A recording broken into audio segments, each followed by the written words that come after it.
అందరికీ నమస్కారం. మర్యాదలు వచ్చేస్తున్నాయి జాగ్రత్త. ఇది కథ పేరు. రచన పొత్తూరి విజయలక్ష్మి గారు. అయితే ఈ మర్యాదలేమిటో, ఎందుకు జాగ్రత్త పడాలో ఒకసారి విందామా? మ్యారేజీ హాల్ ముందు ఆగింది టాక్సీ. అమ్మయ్య అనుకున్నాం. ఎక్కడ ట్రాఫిక్ జామ్ లేదు కాబట్టి త్వరగానే ఇంట్లోంచి బయలుదేరిన గంటన్నరకి గమ్యం చేరుకున్నాము. ఇక్కడ దగ్గరలోనే పార్క్ చేసుకో డ్రైవర్ బాబు అని అతని సెల్ నెంబర్ నోట్ చేసుకున్నాం. ఈ మధ్య ఎక్కడికి వెళ్ళినా ట్యాక్సీ పిలిపించుకుంటున్నాం. డబ్బు పోయినా తిరిగి వచ్చేటప్పుడు ఆటో దొరుకుతుందో లేదో అనే టెన్షన్ ఉండదు ట్యాక్సీలో వెళ్తే. ఆ కళ్యాణ మండపంలో 4-5 హాల్స్ ఉన్నాయి. మేము వెళ్ళాల్సిన ఫంక్షను ఏ హాల్లోనో 1కి 10 సార్లు చూసుకుని అటు వెళ్ళాం. ఎందుకంటే ఆ మాత్రం జాగ్రత్త పడకపోతే ఇబ్బందులు ఎదురవుతాయి మరి. అది వరకు ఒకసారి అలాగే పెళ్ళికి వెళ్ళి లోపల కూర్చున్నాం. వాకిట్లో వాళ్ళు పన్నీర్ జల్లి గులాబీ పువ్వులు ఇస్తే పుచ్చుకున్నాం. వెల్కమ్ డ్రింక్ ఇస్తే తాగాము. మనకు పరిచయమైన మొహాలు ఎక్కడైనా కనిపిస్తాయేమో అని వెతుకుతుంటే స్టేజీ మీద నుండి సుముహూర్తే సావధాన, సులగ్నే సావధాన అని వినిపిస్తుంటే మా వారికి అనుమానం వచ్చింది. అదేమిటి ఇప్పుడు సావధాన సావధాన అంటున్నారు అని అడిగారు. మరి ముహూర్త సమయంలో సావధాన సావధాన అనకపోతే ఇంకేమంటారు అని అడిగాను. నువ్వు అయోమయం మేళానివి, ఇప్పుడు రిసెప్షన్ కదా జరగాలి, మనం వేరే పెళ్ళికి వచ్చినట్టున్నాం అన్నారాయన. నిజమే, స్టేజి మీద కూడా ఒక్క తెలిసిన మొహం లేకపోవడం ఏమిటి అంటే వేరే హాల్కి వచ్చేసాం అన్నమాట. పొరపాటున ఇటు వచ్చేసాం, పదండి వెళ్దాం అన్నాను. ఇద్దరం లేచి బయటకు వచ్చేసాం.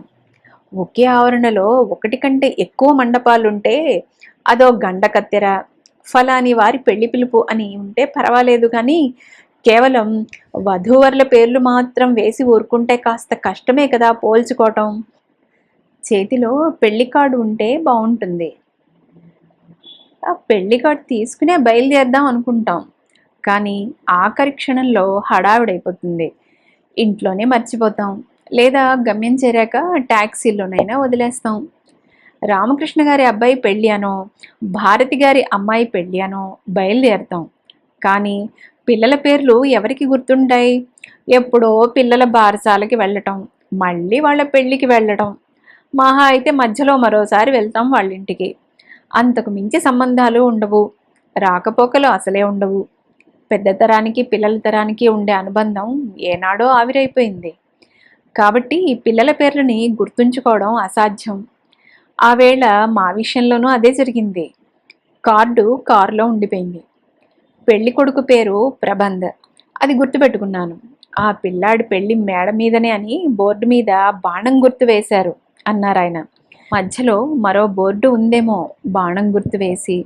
చూద్దాం పదండి అన్నాను. వెతికితే ఆ హాలు కనిపించింది. అలా ఇంకోళ్ళ ఇంట్లో పెళ్ళికి వెళ్ళిపోయినందుకు మొహమాటం వేసింది, కానీ పోన్లే, వెల్కమ్ డ్రింక్ తాగగానే నిజం బయటపడింది. భోజనం కూడా చేసేశాక తెలిసి ఉంటే ఇంకా బాధపడేవాళ్ళం అని అనుకున్నాం. ప్రస్తుతం ఈ పెళ్లిలో ఇబ్బంది కలగకుండా హాలు బయట బ్యానర్ల మీద వధూవరుల ఫోటోలు, వాళ్ళిద్దరి తల్లిదండ్రుల ఫోటోలు ఉన్నాయి. మా భానుమతి ఫోటో కూడా ఉంది. ఆవిడ కొడుకు పెళ్ళికే వచ్చాం మేము. వాళ్ళు మాకు దూరపు బంధువులు.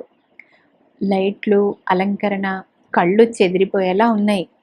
గేటు దగ్గరే నా చెయ్యందుకుంది అక్కడున్న అమ్మాయి. ఇప్పుడా పిన్నిగారు రావటం అంది ఆప్యాయంగా. ఆ ఆప్యాయతకి ప్రాణం లేచి వచ్చిందంటే నమ్మండి. ఈ రోజుల్లో ఈ మాత్రం పలకరింపులు ఎక్కడున్నాయి? మీ ఆరోగ్యం ఎలా ఉంది బాబాయ్ గారు అని మా వారిని పలకరించింది. బాగానే ఉందమ్మా, ఆ మధ్యన కాస్త తేడా చేసింది, ఇప్పుడంతా ఓకే అన్నారు ఆయన. లోపలికెళ్ళి కూర్చోండి అంది. వెళ్ళి కూర్చున్నాం. ఆ అమ్మాయి ఎవరో ఎంత తన్నుకున్నా గుర్తు రావటం లేదు. ఏమండి, ఆ అమ్మాయి ఎవరు అని ఆయన అడగబోయి మానేశాను. అడిగినా ప్రయోజనం లేదు. మా ఇద్దరికి ఈ మధ్య మతిమరుపు ఎక్కువ అయిపోయింది. ముఖ్యంగా మనుషులను గుర్తుపట్టడం చాలా కష్టంగా ఉంటుంది. నాకేమో ఎంత తల బద్దలు కొట్టుకున్నా ఎదురుగుండా మనిషి ఎవరో గుర్తు రావట్లేదు. ఆయనది ఇంకో రకం మతిమరుపు, టక్కున గుర్తుపట్టేస్తారు. అతనా, మన గోపాలరావు గారి మనవడు కదా, ఆ అమ్మాయిని ఎలా మర్చిపోయావు, మన సుశీల అన్న కూతురు అని చెప్పేస్తారు. కానీ అంత రాంగ్ ఐడెంటిటీ. నిజానికి గోపాలరావు గారికి మనవడు ఉండడు, సుశీలకి అన్న ఉండడు. ఏమిటో అదో గొడవ. కాబట్టి ఈ విషయంలో మేము ఒకరికొకరం సాయం చేసుకునే పరిస్థితి లేదు. సరే పోనీలే, ఎవరో ఒకరు, ఎవరైతేనే నోరారా పలకరించింది, అంతే చాలు అనుకున్నాను. నేనే కాదు, ఆయన ముచ్చటపడ్డారా అమ్మాయిని చూసి. ఈ అమ్మాయి భాస్కరం గారి మేనకోడలు అనుకుంటాను. పిల్ల చిదిమి దీపం పెట్టుకునేలా ఉంది. మా ఫ్రెండు రామసుబ్రహ్మణ్యం కొడుక్కి పెళ్లి చేయాలని తెగ వెతికేస్తున్నాడు. ఈ పిల్ల వివరాలు కనుక్కో అన్నారు. అలాగే, దానికేం భాగ్యం అన్నా. అంతలోనే ఇంకో పిల్లొచ్చింది. అత్తయ్య గారు ఎంతసేపు అయింది వచ్చి అంది. దీనిల్లు బంగారంగాను, ఈ పిల్ల చక్కగా ఉంది. రామసుబ్రహ్మణ్యం గారు అబ్బాయికి ఆ పిల్ల కుదరకపోతే ఈ పిల్లని అడగవచ్చు అనుకున్నాను మనసులో. మీ పిల్లలు రాలేదా అని అడిగింది. ఉలిక్కిపడ్డాను. ఎంత మర్యాద, ఎంత పొందిక! వాళ్ళెక్కడొస్తారమ్మా, ఆఫీసులో నుంచి వచ్చేసరికి ఆలస్యం అయిపోతుంది కదా అన్నాను. అవునులేండి, అందులోనూ బోలెడంత దూరాలు. పోన్లేండి, వాళ్ళు రాకపోయినా మీరొచ్చారు అంది. ఆ పక్కనే బాదం మిల్క్ అందిస్తున్న పిల్లాడిని కేకేసి మా ఇద్దరికీ ఇప్పించింది. కూర్చోండి అత్తయ్య గారు, నేను మళ్ళీ వస్తా అంది ఆప్యాయంగా. అలాగేనమ్మా, నువ్వు వెళ్ళి పని చూసుకో అన్నాను. మరి పాపం వచ్చిన వాళ్ళందరినీ పలకరించాలా వద్దా? భానుమతి, ఆవిడ కుటుంబ సభ్యులు ఎవరైనా కనిపిస్తారేమోనని చూశాను. ఎవరూ కనిపించలేదు. స్టేజి మీద మాత్రం తిరుపతి బ్రహ్మోత్సవాల్లో గరుడ వాహనం ఊరేగింపులోలాగా ఇసకేస్తే రాలకుండా ఉన్నారు జనం. సర్లే, ముహూర్తం దగ్గర పడుతోందిగా, అక్కడున్నారేమో అందరూ అనుకుని ఇంకెవరైనా కనిపిస్తారేమోనని చూశాను. అక్కడక్కడ కనిపించారు తెలిసిన వాళ్ళు. ఇప్పుడు లేచి జనాల్ని దాటుకుంటూ ఈ మూల నుంచి ఆ మూల దాకా ఏం వెళ్తాం? ఎలాగో అక్షింతలు వేయడానికో భోజనానికో వెళ్తాం కదా, అప్పుడు పలకరిద్దాం అనుకున్నాను. ఇందాక పలకరించిన పిల్లే మళ్ళీ వచ్చి మరోమారు మా మంచి చెడ్డ కనుక్కుని వెళ్ళింది. హాల్లో ఆ మూల మరో ఇద్దరు అమ్మాయిలు అలాగే పలకరిస్తున్నారు. అప్పుడు గమనించాను, వాళ్ళంతా ఒకే రకం చీరలు కట్టుకున్నారు. కాస్త అటు ఇటు ఒకే రకం నగలు. అందరికీ పొడవాటి జడ. నాకు అనుమానం వచ్చింది. పక్కన కూర్చున్న ఆవిడ్ని అడిగాను, ఆ పిల్లలంతా చుట్టాల పిల్లలా అన్నాను. నవ్విందావిడ. భలేవారే, ఈ రోజుల్లో చుట్టాలు బీడీలు ఎక్కడివి, అంతా ఈవెంట్ మేనేజర్ వారి స్టాఫ్ అంది. నాకు నీరసం వచ్చింది. మరి అత్తయ్య గారు అంటోందిగా అన్నాను. మేడం అంటే బాగుండదేమో అని అలా అంటున్నారేమో. మరి రోజు రోజుకి కొత్త పద్ధతులు వచ్చి పడుతున్నాయిగా. బయట రిసీవ్ చేసుకున్న అమ్మాయి చూసారా, ఎంత చక్కగా పలకరించిందో వరస కలిపి అందావిడ. మన పిల్లేమో అని పెళ్లి సంబంధం కూడా చూడబోతే ఆ పిల్ల పరాయిది అనేసరికి మనస్సు చివుక్కుమంది. కాఫీలు కూల్ డ్రింకులు అందించడం కాకుండా పలకరింపులకి పరాయి వాళ్ళని పెట్టారా? మరి అయిన వాళ్ళంతా ఏమయ్యారు అని అడిగాను. ఈ రోజుల్లో అయిన వారంటే వాళ్ళు, వాళ్ళ కుటుంబం అంతేగా. అంతా స్టేజ్ మీదే ఉన్నారు. ఇప్పుడు ఏదో కొత్త టెక్నాలజీ వచ్చిందిటగా. ఇక్కడ జరుగుతున్న పెళ్లి వేడుకను ప్రపంచంలో ఎక్కడి నుంచైనా లైవ్ చూడవచ్చుట.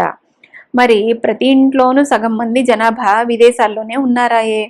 వాళ్ళంతా చూడ్డానికి వీలుగా వీళ్ళ కుటుంబం అంతా పసిపిల్ల దగ్గర నుంచి పెద్దవాళ్ళు అందరూ ఆ స్టేజ్ మీదే ఉన్నారు అని వివరంగా చెప్పింది. బాగుంది, ఎంచక్కా లైవ్ చూడొచ్చు విదేశాల్లో ఉన్నవాళ్ళు. మరి పెళ్ళికి వచ్చిన వారి మాట ఏమిటి అన్నాను. ఇది మరీ బాగుంది. ఇక్కడున్న వాళ్ళం ఎక్కడికి పారిపోతాం? ఇక పెళ్లి చూడ్డాం అంటారా? అది ఏనాటి మాట? ఏ పెళ్లికెళ్ళినా ఫోటోలు తీసేవారి వీపులు తప్ప వధూవరులను కళ్ళారా చూసే అవకాశం ఉండనే ఉండదు కదా అన్నారు మా ఆయన. అవునండి, ఇక ఆహ్వానాలు భోజనాలు అన్నీ ఈవెంట్ మేనేజర్లే చూసుకుంటారు అంది పక్కావిడ. మేము మాట్లాడుకుంటూ ఉండగానే ఇందాకటి పిల్ల వచ్చింది. భోజనాలు రెడీగా ఉన్నాయి, వస్తారా మావయ్య గారు అంది. వస్తాం పదకోడలా అన్నారు మా ఆయన. మరి ముహూర్తం అయ్యాక అక్షింతలు వేయొద్దా అంటే భోజనం చేశాక కూడా వేయొచ్చు. ఇప్పుడే ముహూర్తం అయినట్లుంది. ఇప్పుడు అందరూ వెళ్ళి అక్షింతలు వేసేసరికి 1 గంట పడుతుంది. పద అన్నారు. సరే అని వధూవరులను ఆశీర్వదించే పని వాయిదా వేసి భోజనాల హాలుకి వెళ్ళాం. అక్కడ అంతా వైభవంగా ఉంది. రండి రండి అంటూ బొమ్మల్లా తయారైన ఆడపిల్లలు, సూట్లేసుకున్న మగపిల్లలు నవ్వుతూ ఆహ్వానించారు. బఫే డిన్నరే, కానీ మధ్యలో అతిథులు కూర్చుని తినడానికి వీలుగా బల్లలు కుర్చీలు వేశారు. వడ్డించుకుని వచ్చి కూర్చున్నాం. పిన్నిగారు ఏం తెమ్మంటారు? ఓ చపాతీ తీసుకురమ్మంటారా? కొద్దిగా పప్పేసుకుంటారా అని వచ్చి అడిగింది ఓ పిల్ల. కావాలంటే మేము వెళ్ళి తెచ్చుకుంటాంలేమ్మా, నువ్వు ఊరికే శ్రమ పడుకో అన్నా వినదే. ఎందుకు మీరెళ్ళటం, నాతో చెప్తే నేను తెచ్చిపెడతా అంది నవ్వుతూనే. సరే అలాగే చెప్తాను, ముందు ప్లేట్లో ఉన్న పదార్థాలు తిన్ని అంటే వెళ్ళింది. ఆ పిల్ల అటు వెళ్ళిందో లేదో ఇట్నుంచి ఓ సూటు పిల్లాడొచ్చాడు. అమ్మా ఏం తెమ్మంటారు? సార్ మీకు బజ్జీ తెమ్మంటారా? దొండకాయ ఫ్రై తీసుకురానా? ఓ దహీ వడ తెచ్చిపెట్టినా అంటూ భుజం మీద పడిపోయి అడిగాడు అతి మర్యాదగా. ఇంకాసేపు ఉంటే ఎదురుగా ఉన్న ప్లేట్లో పడిపోతాడేమో అని భయం వేసింది. ఇవి తిన్నాక రా నాయనా అని తోలేశాం. ఇటు నుంచి ఒకరిని తోలేసరికి అటు నుంచి ముగ్గురు వస్తున్నారు కనుక్కోవడానికి. వీళ్లతోనే సరిపోయింది. ఇంకేం తింటాం? మేమే కాదు, భోజనం చేస్తున్న అందరి అవస్థ అలానే ఉంది. మా టేబుల్ మీదనే ఓ అబ్బాయి కూర్చున్నాడు. 3 ఏళ్ల పిల్లని వెంట పెట్టుకొచ్చాడు. తండ్రి పిల్ల కూర్చున్నారు. అతనేదో వడ్డించుకొచ్చి కూతురికి తినిపించి తను మొదలు పెట్టాడో లేదో మర్యాద చేసేవాళ్ళు వచ్చేశారు. సార్, బేబీకి పానీపూరి తెమ్మంటారా? మీకు మామూలు పూరి తెమ్మంటారా అని వెంటపడ్డారు. పాపం అతను వాళ్ళకి సమాధానం చెప్తుంటే ఆ పిల్ల కుర్చీ దిగి పారిపోతోంది.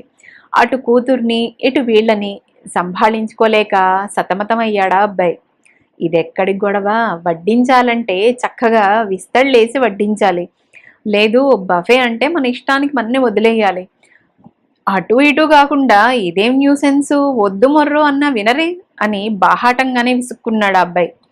అవును మరి, అది సర్వత్ర వర్జయేత్. విసుక్కున్న అవతలి వాళ్ళ మొహాల మీద చిరునవ్వు చెరగలేదు. విమానంలో ఎయిర్ హోస్టెస్ లాగా నవ్వుతూనే కాల్చవు తింటున్నారు. ఏదో కాస్త తినేసి బయటకు వచ్చేసాం. స్టేజి మీద ఇంకా రద్దీగానే ఉంది. హాల్లో జనం కాస్త పలచబడ్డారు. కామాక్షి కలిసింది. ఆవిడ మాకు దూరపు బంధువే, భానుమతికి దగ్గర బంధువు. ఆవిడ పొద్దున్నే వచ్చింది. స్నాతకం, ఎదుర్కోలు, వరపూజ అన్నీ చూసింది. ఆ వివరాలన్నీ చెప్పింది. అంతా ఈవెంట్ మేనేజర్కే అప్పచెప్పేశారట. ఇక అన్నీ వాళ్లే చూసుకున్నారట. పెళ్లి కూతురుని పల్లకీలో తీసుకొచ్చారట. మేనమామ బుట్టాలేవుట. తెరసల్లా పట్టడం కూడా వాళ్లేనుట. 2 ఆడపిల్లలు జిగేల్ జిగేల్ మనేలా తయారై తెర పట్టుకున్నారుట. వెయ్యాల వారికిచ్చే పలహారాలు కూడా ఈ ఆడపిల్లలే పట్టుకొచ్చారుట. ఒకే రకం చీరలు కట్టుకుని వయ్యారంగా నడుస్తూ వస్తూ ఉంటే కన్నుల పండుగగా ఉందిట. ఇంకేమిటేమిటో చెప్పింది, విన్నాను. పద, స్టేజి మీద కాస్త ఖాళీ అయింది, వెళ్ళి అక్షింతలు వేసి వద్దాం అన్నారాయన. మేము స్టేజి పైకి వెళ్ళగానే భానుమతి ఎంతో ఆదరంగా పలకరించింది. వచ్చారా? చాలా సంతోషం అంది.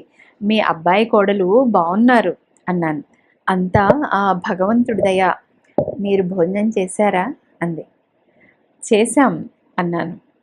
మరి వెళ్ళేటప్పుడు తాంబూలం తీసుకువెళ్ళండి అంది చేతులు జోడించి. ఇక జరగండయ్యా జరగాలి అని తిరుమలలో దేవుడి ముందున్న వాళ్ళు చెప్పినట్లుగా చెప్తున్నారు. మా వెనకాల క్యూలో జనం ఉన్నారుగా మరి. సరే అలాగే అనేసి బయటకు వచ్చేసాం. గేటు దగ్గర మరి బంధువులో ఈవెంట్ మేనేజ్మెంట్ వారో తెలియదు కానీ ఆడపిల్లలు ఓ కవర్ అందించారు చిరునవ్వుతో. బయటకొచ్చి కార్యక్రమం. ఆ పెళ్లి గురించే ఆలోచన నాకు. దాంతోపాటు భవిష్యత్తు గురించి భయం. అది వరకు ప్రతి వారికి బోలెడంత మంది బలగం ఉండేవాళ్ళు. ఆ తరువాత మామూలప్పుడు ఎవరికి వారే యమునా తీరే అన్నట్లు ఉన్నా పెళ్ళిళ్ళకి పేరంటాలకి 10 మంది వచ్చి వాలిపోయేవారు. తలో పని నెత్తినేసుకుని చేసేవారు. ఆ తర్వాత అది పోయింది. అయిన వాళ్ళు అన్నదమ్ములే తలో మూల చెల్లా చెదురైపోయారు. గతంలో అయితే పెద్దవాళ్ళకి ఓపిక తగ్గేసరికి పిల్లలు అంది వచ్చేవారు. ఇప్పుడు అసలు పిల్లలేరి? సగం మందికి పైగా విదేశాలకు వెళ్ళిపోయారు. ఇక్కడున్న వాళ్ళకి అసలు తీరికలు ఉండడం లేదు. ఉద్యోగాలు, ఒత్తిళ్ళు, పిల్లలు ఒకటి కాదు. వాళ్ళు పెళ్ళికి వచ్చిన నీట్గా ముస్తాబై వాళ్ళ పిల్లల్ని సమర్థించుకోవడానికే టైం సరిపోవడం లేదు.